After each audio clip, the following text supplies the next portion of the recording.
रही है। प्रधानमंत्री नरेंद्र मोदी किसान सम्मान निधि की राशि जो है वो ट्रांसफर कर रहे हैं किसानों को। ये सीधी तस्वीरें। पैसा पहुंचना, मैं सभी हमारे लाभार्थी किसान परिवारों को, देश के कोने कोने में सभी किसानों को, उनके परिवारजनों को इस अवसर पर बहुत बहुत बधाई देता हूं। जो एग्रीकल्चर स्टार्टअप यहां पर उसका जो आयोजन में आया है, मैं उन सबका भी जो हिस्सा ले रहे हैं,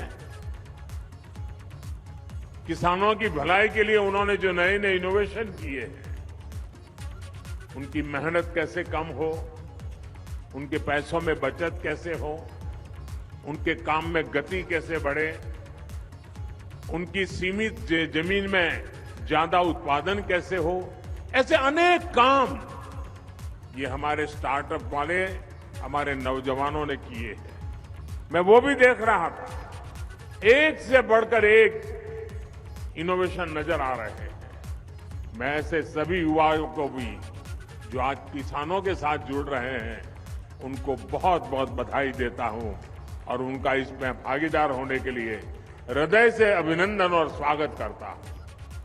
साथियों, आज वन नेशन वन फर्टिलाइजर इसके रूप में किसानों को सस्ती और क्वालिटी खाद भारत ब्रांड के तहत उपलब्ध कराने की योजना है। ये शुरू हो गया आज। 2014 से पहले फर्टिलाइजर सेक्टर में कितने बड़े संकट थे, कैसे यूरिया की कालाबाजारी होती थी, कैसे किसानों का हक छीना जाता था और बदले में किसानों को लाठियां झेलनी पड़ती थी। ये हमारे किसान भाई बहन 2014 के पहले के वो दिन कभी नहीं भूल सकते। देश में यूरिया के बड़े बड़े कारखाने बरसों पहले ही बंद हो चुके थे। प्रधानमंत्री नरेंद्र मोदी ने 2022 साल के पहले दिन आज अन्नदाताओं को सौगात दी है। उन्होंने किसानों के खाते में प्रधानमंत्री सम्मान निधि के तहत 10वीं किस्त की राशि जारी की। पीएम ने इसके तहत 20,000 करोड़ रुपए की राशि खाते में ट्रांसफर की। इससे 10 करोड़ से ज्यादा किसान परिवारों को फायदा हुआ। उत्तर प्रदेश के 2 करोड़ से ज्यादा किसानों को भी इसका लाभ मिला है। पीएम ने इस दौरान यूपी और उत्तराखंड के किसानों से भी बात की और उनसे खेती और अन्य योजनाओं पर भी बात की। किसानों ने भी पीएम से खुलकर अपने मन की बात की।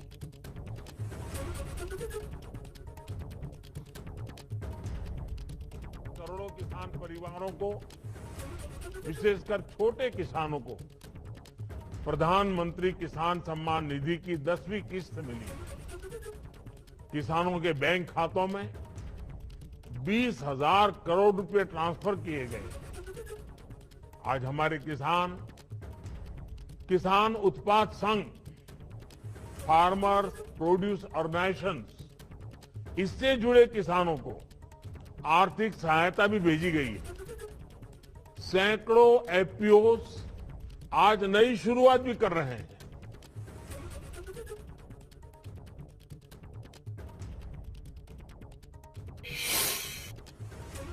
कितने ही लोग देश के लिए अपना जीवन खपा रहे हैं, देश को बना रहे हैं। ये काम पहले भी करते थे, लेकिन उन्हें पहचान देने का काम अभी हुआ है। हर भारतीय की शक्ति आज सामूहिक रूप में परिवर्तित होकर देश के विकास को नई गति और नई ऊर्जा दे रही है। भाइयों और बहनों, कोरोना के इस काल में देश में हेल्थ सेक्टर को और मजबूत करने, हेल्थ इंफ्रा को और बढ़ाने पर भी निरंतर काम किया गया है। 2021 में देश में सैकड़ों नए ऑक्सीजन प्लांट बनाए गए हैं, हजारों नए वेंटिलेटर्स जोड़े गए हैं। 2021 में देश में अनेकों नए मेडिकल कॉलेज बने, दर्जनों मेडिकल कॉलेजों पर काम शुरू हुआ है।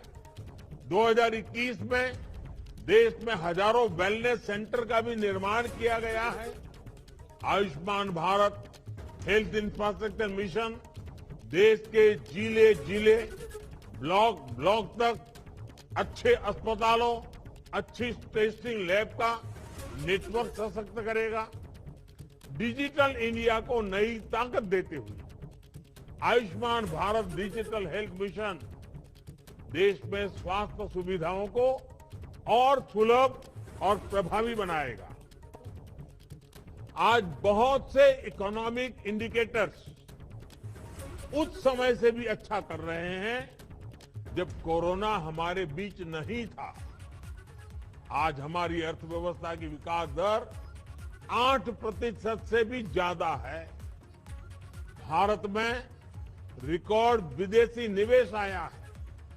हमारी विदेशी मुद्रा भंडार रिकॉर्ड स्तर पर पहुंचा है। जीएसटी कलेक्शन ने भी पुराने रिकॉर्ड ध्वस्त कर दिए। निर्यात और विशेषकर कृषि के मामले में भी हमने नए प्रतिमान स्थापित किए हैं। साथियों, आज हमारा देश अपनी विविधता और विशालता के अनुरूप ही हर क्षेत्र में विकास के भी विशाल कीर्तिमान बना रहा है। भारत अपने युवाओं के लिए, अपने देश की महिलाओं के लिए आज अभूतपूर्व कदम उठा रहा है। 2021 में भारत ने अपने सैनिक स्कूलों को बेटियों के लिए खोल दिया। 2021 में भारत ने नेशनल डिफेंस एकेडमी के द्वारा भी महिलाओं को, उसके द्वार भी महिलाओं के लिए खोल दिए। 2021 में भारत ने बेटियों की शादी की उम्र को 18 से बढ़ाकर 21 साल यानी बेटों के बराबर करने का भी प्रयास शुरू कर दिया।